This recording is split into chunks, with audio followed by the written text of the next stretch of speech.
అసలు ప్రభుత్వం మాట ఏం లేదు కదా ఆయన. ఆయన ఇష్టం వచ్చినట్టే నడిపాడు ఆయన. ఇప్పుడు అట్లాగా కాకుండా అందుకని మళ్ళీ తమ మాట వినే మనిషితో పెట్టిస్తారు. అప్పుడు మున్సిపాలిటీలు ముందు పెట్టుకోవడం, కార్పొరేషన్ ముందు పెట్టుకోవడం, ఇదంతా కూడా. వీళ్ళ భయం ఏంటంటే సర్పంచ్ ఎన్నికలు అయితే కనుక కొంచెం నెగిటివ్ ఉంటుందని భయపడుతున్నట్టున్నారు. అంటే సర్పంచ్ ఎన్నికలు మాక్సిమం చాలా వరకు కొన్ని ఏకగ్రీవాలు అయిపోతాయి, ఒప్పందాలు. అదే అనేది అంటే వీళ్ళు భయపడుతున్నట్టున్నారు. గ్రామీణ ప్రాంతాల్లో ఏమన్నా వైసీపీకి బలం ఏమన్నా పెరిగిందని ఏమన్నా భయపడుతున్నారు. అంటే లోకల్ లీడర్లు ఏమన్నా ఎదురు తిరిగితే అక్కడ రివర్స్ అవుతుంది తప్ప, లేదంటే మాక్సిమం సజావుగా వెళ్ళిపోతాయి అవి. అంటే సమస్య ఎక్కడ వస్తుందంటే గ్రామీణ ప్రాంతపు ఓటర్ని అంత తొందరగా ఇన్ఫ్లుయెన్స్ చేయలేరు. వీళ్ళు వ్యవసాయం అంతా బాగుంది, మీ జీవితాలన్నీ బాగున్నాయి, వెలుగులు మీ జీవితాల్లో వెలుగులు నింపేసాం ఏమన్నారు అనుకోండి, ఎక్కువగా ఈ సంక్షేమ పథకాల ఇంపాక్ట్ గ్రౌండ్ లెవెల్ ఎక్కువ ఉంటుంది.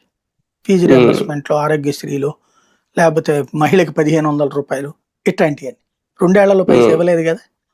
వచ్చే నెలతో 2 ఏళ్ళు అవుతుంది అనుకుంటా ఎలక్షన్ అయ్యి, ఏమి ఇవ్వలేదు కదా. కాబట్టి అందుకని మున్సిపాలిటీలు, కార్పొరేషన్లే పట్టించుకోరు. మీకు తటస్థులు ఏం కోరుకుంటారు, మున్సిపాలిటీలు, కార్పొరేషన్లో కాస్త ఎడ్యుకేటెడ్ ఉంటారు కదా, వాళ్ళు ఉచితాలు వద్దని కోరుకునే రకాలు. వాళ్ళ ద్వారా ముందు రిజల్ట్ సాధించి అది గదిగో చూసారా అక్కడ గెలిచేశారు కాబట్టి ఇక్కడ కూడా మీ ప్రాంతం, మీ ఊరు అభివృద్ధి చెందాలంటే తప్పదు మాకే ఓటేయండి అని చెప్తారనమాట రేపొద్దున. ఈలోపు ఈ రోడ్లు పూర్తి చేస్తారు. నాకు తెలిసి ఎండాకాలం కదా, రోడ్లు తర్వాత కాలువలు పూర్తి ఇవన్నీ చేస్తే అదిగో చూసారా మేము డెవలప్మెంట్ పరుగులు పెట్టిస్తున్నాం అని చెప్పి ముందుకెళ్తారు.